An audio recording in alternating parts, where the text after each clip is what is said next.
Hey everybody, my name is Billy Wink. I'm the CEO of HB Auto, and today I'm going to talk to you about one of my favorite Porsches right now, the 718 GT4 RS. So as you know, the 718 GT4 RS is a Porsche everyone has been asking for years. And after actually getting to drive the car and get familiar with the car, I would have to say for a new Porsche, this is my absolute favorite car. They're kind of coming down to a somewhat reasonable price point, and for what it is, it's just a super balanced car, and it's just, I feel like what everyone has wanted from Porsche of the new age. It's a lightweight car, it's very balanced, it's very raw, and it's just a super fun car to drive. So just some specs on the car is base MSRP of $162,350. It is a 4-liter flat 6 engine, 500 horsepower, 332 foot-pounds of torque, 0 to 60 in 3.1 seconds, and features only a 7-speed PDK transmission. 0 to 60 in 3.2 seconds with a top speed of 196 miles per hour. What we'll kind of start with first is some of the things on the exterior of the car.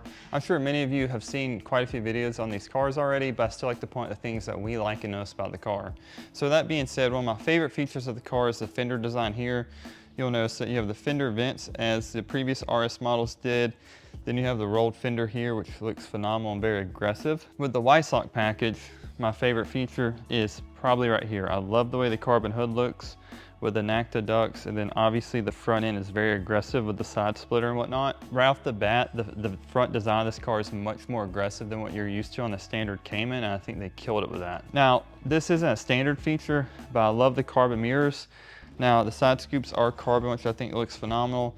Obviously, it does have steering lock wheels, which I think really tie into the aggressive racy look. And then, as we have all come to love, the swan neck wing.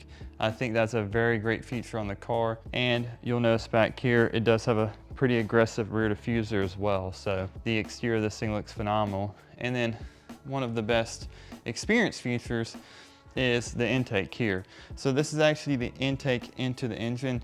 And if you step back here a little bit, you'll actually see, which is a very nice visual representation of what it looks like. But the sound you hear from this car is unlike anything else on the road. It's very aggressive and it's literally in your ears. So one of my favorite features, which has been out for a while, is the carbon seats. I think they are comfortable, they feel good, and they look good. So great design there on the interior of the car.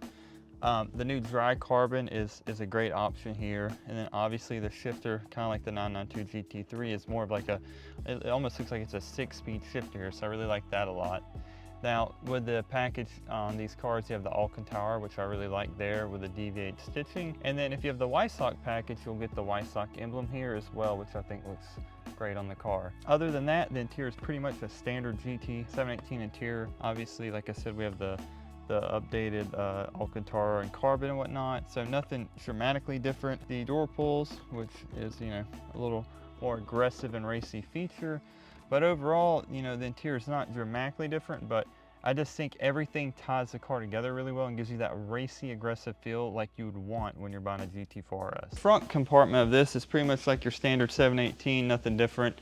You will notice obviously the hood is a raw carbon material here, which is not like the standard 718, and you do have the ducts here for air going to the brake vents.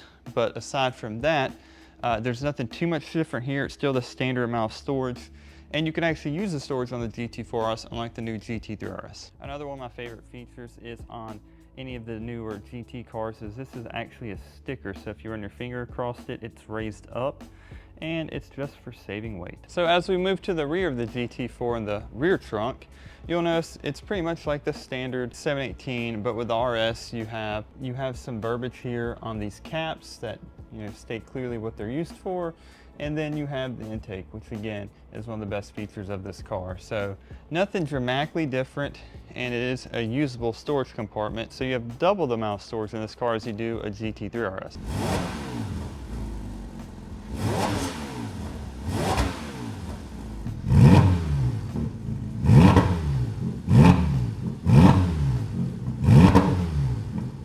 So a cool feature is if you look right here, this picture with the car's door open, and the RS actually features the RS hood, fender flares, and wing, which is a nice little attention to detail that you don't always see from a manufacturer. Another question everyone asks is, well, what's the difference in this and a GT4? Well, obviously the aero. Obviously this is more track focused. So when we get down to actual numbers, you're looking at 86 more horsepower of this engine, as it does have a GT3 engine. and it's, you know, obviously a totally different design. You're gonna get 22 more foot-pounds of torque in this vehicle. You're gonna have only a 7-speed PDK versus the GT4, you have both options.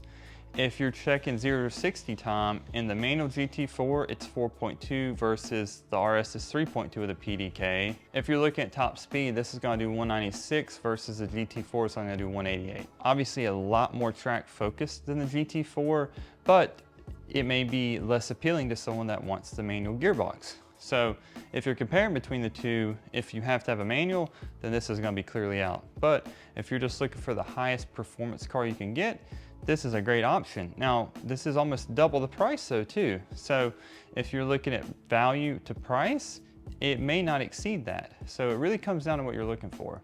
But my overall opinion is I'm gonna take this car every day. It just feels a lot more aggressive and it has a lot more grunt that the GT4 engine lacks. I feel like if I was gonna have a GT4, I'd have to have, you know, like the dun exhaust set up, a tune and some other stuff to bring that engine to life. But that's just my personal preference on these cars. So overall, that's my feedback on the GT4RS. I think it's a great car. It's my favorite Porsche right now at this time. And who knows, I may actually buy one in the future. I love it so much. So I hope you enjoyed the video. If you have any questions, please comment below and don't forget to like and subscribe.